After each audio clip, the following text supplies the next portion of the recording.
khatarooyinka caafimaad ee kareemooyinka la isku cadeeyo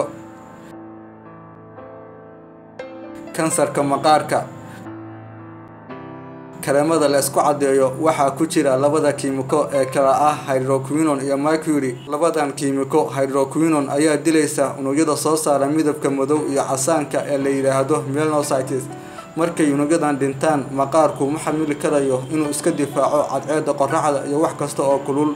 kadibna maqaarka qofka ayaa bilaabaya raabuq kadibna isku bedelaya kansarka ku dhaca maqaarka ee loogu yeero melanoma. sidoo kalena kiimikooyinkan oo isticmaalkoodu dheeraado waxay waxyeeleeyaan beerka.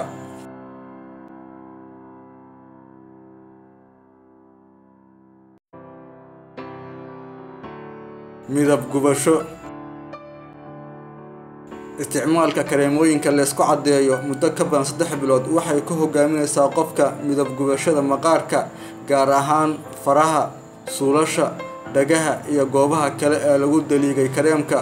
waxay sidoo kale horseedaa in maqaarku jaanta kale ka duwanaado.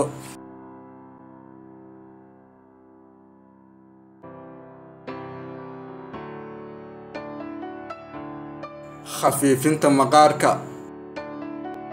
isticmaalka joogtada ah ee kiimikada waxay khafiifiyaan dhumaca maqaarka. xaaladan ayaa sababaysa in xididdada iyo halbowlayaasha ay noqdaan kuwo la arki karo lana taaban karo.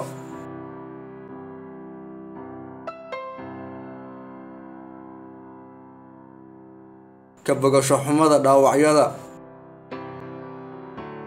maqaarka caafimaad qabka oo caadiga ah wuxuu awoodaa in si iskiis ah u biskoodo, laakiin markii maqaarka la mariyo kiimikooyinka aan horay ku soo xusnay, maqaarku wuxuu lunshaa kariimadii ahayd in si iskiis ah u biskoodo.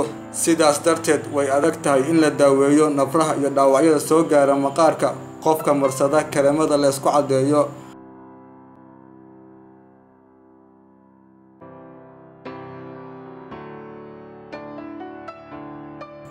iscuncun. kiimikada hydroquinone ee ku jirta kareemada la isku cadeeyo waa walax ka samaysan gubin. cuncunka waa dareenka aad dareemaysid marka ay kiimikadu ay dilayso unugyada soo saara midabka madow ee melanocyteska.